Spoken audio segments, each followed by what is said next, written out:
क्या पढ़ लिया था? पाचन। आहार नाल में पाचन हमारा कंप्लीट हो चुका था। अब पढ़ेंगे हम अवशोषण। क्या पढ़ेंगे? अवशोषण।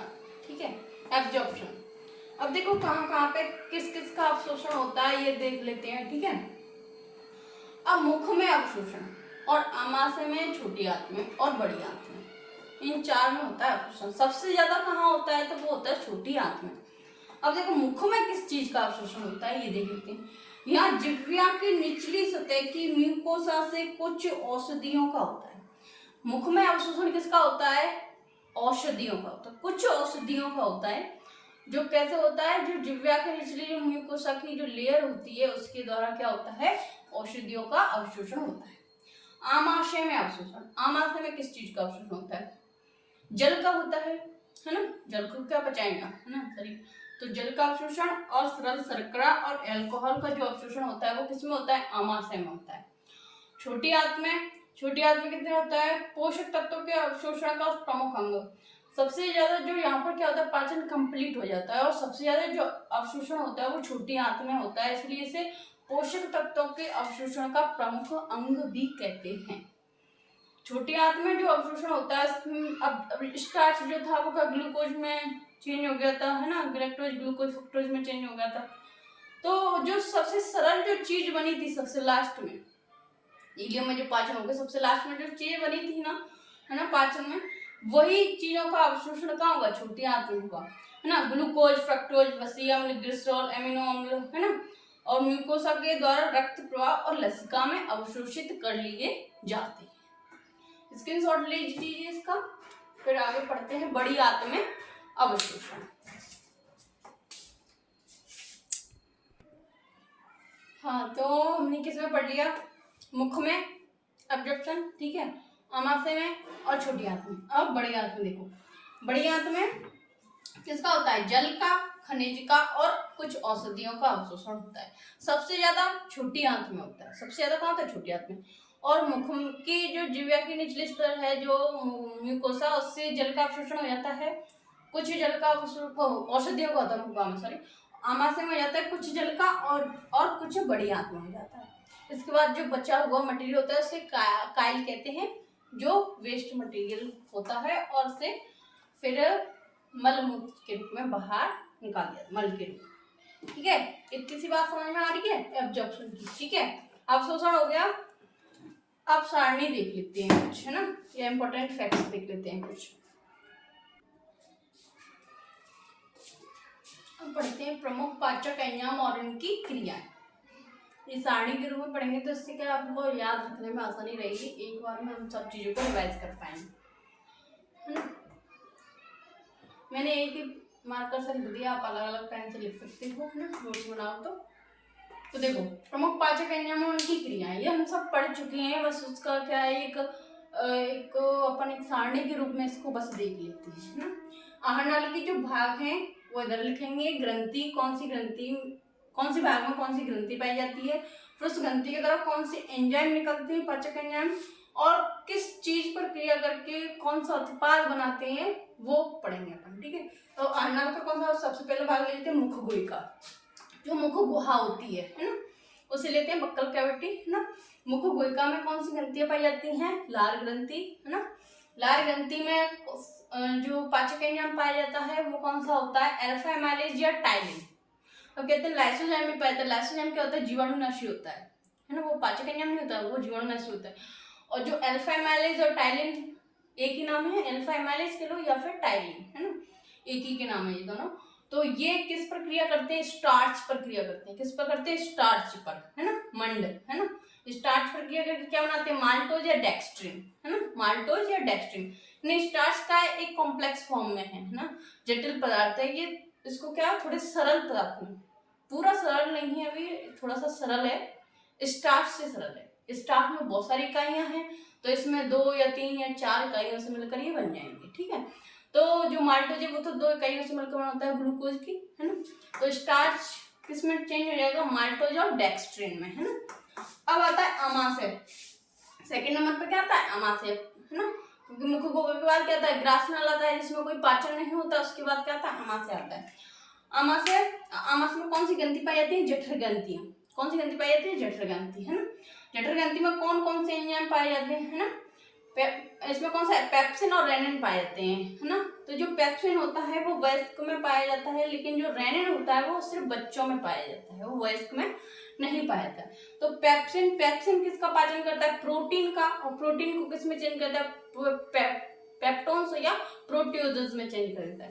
प्रोटीन को किस में चेंज करता है? पेप्टोन्स या फिर प्रोटियोजेंस में चेंज करता है। और जो रेनिन होता है वो किसमें पाया जाता है? बच्चों में पाया जाता है। किसमें? बच्चों में। जो क्या करता है? जो दूध में जो कैसीन प्रोटीन होती है उसको कैसे में चेंज कर देता है? कैल्शियम पैराकैसिनेट।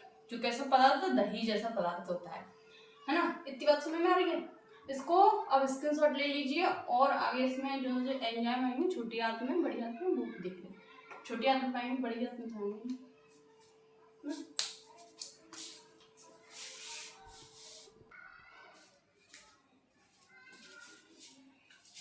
अब देखो आमाशय से कितने निकलती हैं? आमाशय से एक तो पेप्सिन निकल गया, एक रेनिन निकल गया, एक और निकलता है जठरीय लाइपेज। उसमें पढ़ नहीं पाया हुआ शायद आपने, है ना। तो जठरीय लाइपेज ये एनसीईआरटी की बुक में क्वेश्चन दे रखा है कि आमाशय रस में कौन कौन से एंजाइम पाए जाते हैं। अब उसमें लाइपेज एक ऑप्शन में है, लाइपेज, रेनिन और पेप्सिन, यही अपना सही आंसर है जो फर्स्ट ऑप्शन में दे रखा है। दूसरे में है क्या? रेनिन और पेप्सिन और ट्रिप्सिन, है ना, ऐसा है। और दो और उसके दे रखे हैं, लेकिन अपन को क्या याद रखना है? जो सही है वह ही याद रखना है। चार ऑप्शन से अपन को कोई ले लेना नहीं है। अपन को आमाशय रस में कौन से पाए जाते हैं ये ध्यान रखना है कि रेनिन, पेप्सिन और लाइपेज, ये याद रखना। रेनिन पेप्सिन तो याद हो जाएंगे इजीली, है ना। आमाशय में पेप्सिन पाया जाता है और जो आंतरिक रस होता है अग्नाशय वो निकलता है ट्रिप्सिन। अग्नाशय रस की बात आती है तब आता है ट्रिप्सिन, प्रोटीन को पचाने वाला। लेकिन जब हम बात करते हैं आमाशय की तो वहां प्रोटीन को पचाने वाला कौन सा होता है? पेप्सिन और रेनिन होता है। रेनिन बच्चों में पाया जाता है, पेप्सिन बड़े में पाया जाता है। तो पेप्सिन, रेनिन और लाइपेज ये तीन एंजाइम होते हैं, ना। किसमें? आमाशय में जठर ग्रंथियों से निकलते हैं। जो जठर रस निकलता है उसमें तीन एंजाइम होते हैं। कौन से? पेप्सिन, रेनिन, जठरीय लाइपेज। ठीक है। अब लाइपेज क्या करता है? जो दुग्ध वसा होती है, दूध में जो वसा पाई जाती है उसको वसीय अम्ल और ग्लिसरॉल में चेंज करता है। दूध में जो वसा पाई जाती है उसे वसीय अम्ल और ग्लिसरॉल में चेंज कर देता है। अब आते हैं ग्रहणी और उसके आंत्र के अन्य भाग में। ग्रहणी और जो आंत के यानी ड्यूडेनम और जो आंत के अन्य भाग से जो एंजाइम निकलते हैं उनके बारे में देखते हैं। तो सबसे पहले आ जाती है उसमें ग्रंथि कौन सी? अग्नाशय ग्रंथि से जो अग्नाशय रस निकलता है, अग्नाशय ग्रंथि से जो अग्नाशय रस निकलता है उसमें कौन से एंजाइम पाए जाते हैं? जो अग्नाशय ग्रंथि से अग्नाशय रस निकलता है उसमें पाया जाता है trypsin, chymotrypsin, carboxypeptidase, alpha amylase और लाइपेज, है ना। ये 4-5 एंजाइम इसमें से पाए जाते हैं। कौन से? ट्रिप्सिन आए तो याद रखना अग्नाशय आएगा, है ना। पेप्सिन आए तो याद रखना आमाशय, जठर ग्रंथि, है ना। तो ट्रिप्सिन, काइमोट्रिप्सिन और कार्बोक्सीपेप्टाइडेज, है ना। तो ट्रिप्सिन क्या करता है? प्रोटीन और प्रोटियोजेज जो होते हैं उनको छोटे पॉलीपेप्टाइड चेंज करता है। ठीक है, छोटे पॉलीपेप्टाइड्स में चेंज कर देता है ना। वहां पर जो पेप्टोन्स और प्रोटियोजेज जो बने थे उनको किस में चेंज करता है? छोटे पॉलीपेप्टाइड्स में चेंज करता है। कौन? ट्रिप्सिन। काइमोट्रिप्सिन क्या करता है? काइमोट्रिप्सिन भी यही प्रोटीन और प्रोटियोजेज को छोटे जो पॉलीपेप्टाइड होते हैं यानी ट्राई और डाई पॉलीपेप्टाइड्स में चेंज करता है। छोटे को उसे ट्राई और डाई, और ये कैसे बड़े, ठीक। और कार्बोक्सीपेप्टाइडेज क्या करता है? ये छोटे जो पॉलीपेप्टाइड हैं, अब ये इससे बने ये और इससे बने ये, ठीक है। अब इससे जो ये बने ना प्रोटीन और प्रोटीन थे उन्होंने इसमें तोड़ दिया छोटे पॉलीपेप्टाइड में। अब जो छोटे पॉलीपेप्टाइड्स थे इसने भी प्रोटीन को छोटे पॉलीपेप्टाइड्स में चेंज कर दिया। छोले आ रहे हैं, छोटे, है ना। पॉलीपेप्टाइड जो थे पॉली, है ना। अब ये जो छोटे पॉलीपेप्टाइड हैं इनको किस में चेंज कर देंगे? अमीनो अम्ल में चेंज कर देंगे, है ना। ये पॉलीपेप्टाइड से भी क्या है? सरल है। अमीनो अम्ल जो होते हैं वो छोटे पॉलीपेप्टाइड से भी क्या होता है? सरल अणु होते हैं। उनको कौन? कार्बोक्सी जो पेप्टाइडेज है वो किस में चेंज कर देगा? अमीनो अम्ल में चेंज कर देगा। किस में चेंज कर देगा? अमीनो अम्ल।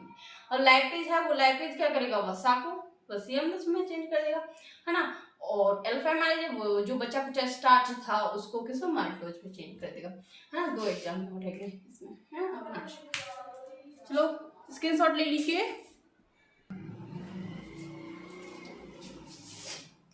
देखो अब अमाशय के सारे एंजाइम हो गए, ग्रहणी के भी कुछ हो गए। अब देखो ग्रहणी व आंत्र के अन्य भाग जैसे अग्नाशय, अग्नाशय में भी कुछ एंजाइम हो चुके हैं और कुछ बचे हैं, लाइपेज और टाइलिन। ठीक है, ये दोनों बचे हैं। लाइपेज क्या करता है, वसा को वसीय अम्ल में चेंज करता है और टाइलिन स्टार्च को माल्टोज और डेक्स्ट्रिन में चेंज करता है। कुछ स्टार्च का तो मुख्य गुहा में हो जाता है और कुछ जो स्टार्च बचाता है उसका कहाँ पर हो जाता है, अग्नाशय रस से निकलता है टाइलिन या अल्फा एमाइलेज, तो उसके द्वारा हो जाता है। ठीक है, पाचन। अब आंत्र की श्लेष्मिका, छोटी आंत की जो श्लेष्मिका होती है उससे भी कुछ एंजाइम निकलते हैं। कौन से, जो एमिनोपेप्टाइड है, माल्टेज है, लैक्टेज है, सुक्रेज है ना, और न्यूक्लियेज है ना, वो सारे एंजाइम आंत की श्लेष्मिका से निकलते हैं। यहाँ पर पाचन पूर्ण हो जाता है। एमिनोपेप्टाइड्स क्या करते हैं, जो छोटी पॉलीपेप्टाइड्स बने थे, छोटे पॉलीपेप्टाइड्स बने थे किसमें, अग्नाशय में, है ना, तो उनको किस में चेंज कर देगा, अमीनो अम्ल में चेंज कर देगा। और माल्टेज क्या है, माल्टेज जो है वो माल्टोज को, माल्टेज जो है वो माल्टोज को ग्लूकोज की 2 इकाइयों में तोड़ देगा। ठीक है ना, यहाँ पर पाचन कंप्लीट। और लैक्टेज जो है वो लैक्टोज को, लैक्टेज क्या करेगा, लैक्टोज को ग्लूकोज प्लस गैलेक्टोज में चेंज कर। माल्टेज क्या करेगा, माल्टोज को ग्लूकोज के 2 अणुओं में तोड़ देगा और लैक्टेज जो है वो लैक्टोज को ग्लूकोज और गैलेक्टोज 2 अणुओं में तोड़ देगा। ठीक है, माल्टोज जो है वो ग्लूकोज की 2 समान इकाइयों से मिलकर बना होता है, तो माल्टेज जब तोड़ेगा ग्लूकोज को, माल्टोज को, तो ग्लूकोज की 2 समान इकाई टूटेगा। और जब लैक्टोज है वो ग्लूकोज और गैलेक्टोज से मिलकर बना होता है ना, तो जब लैक्टेज के द्वारा टूटेगा लैक्टोज तब किसमें बनेगा, ग्लूकोज प्लस गैलेक्टोज। ठीक, इतना समझ में आ रहा है। स्क्रीनशॉट लीजिए।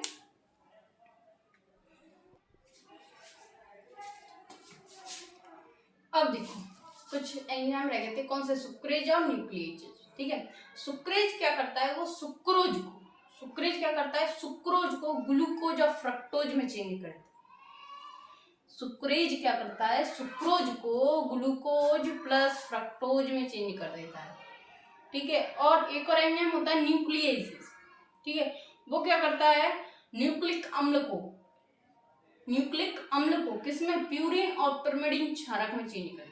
जब डीएनए वाला चैप्टर आएगा ना तब उसमें पढ़ेंगे न्यूक्लिक एसिड्स है, आरएनए, डीएनए, है ना, प्यूरिन क्षारक, पिरिमिडीन क्षारक, है ना, सी किससे जुड़ता है ना, साइटोसिन, थायमिन, है ना, यूरेसिल, वो चीजें उसमें पढ़ेंगे, है ना। तो न्यूक्लिक अम्ल जो है वो प्यूरिन और पिरिमिडीन क्षारक में चेंज होता है। ठीक है, यहाँ पर पाचन हो जाता है और ये क्या कर जाते हैं, अवशोषित कर ले जाते हैं, फिर उनसे एटीपी के रूप में ऊर्जा प्राप्त हो जाती है। ये सारणी बहुत इंपॉर्टेंट है ना, इस सारणी को बना लो और फिर आगे बढ़ लेते हैं कि कौन से जो एंजाइम, वो एंजाइम हो गए, और जो हार्मोन्स निकले थे, जो हार्मोन्स निकले थे, है ना, कहाँ कहाँ से निकले थे वो भी एक सारणी में पढ़ लेंगे, है ना।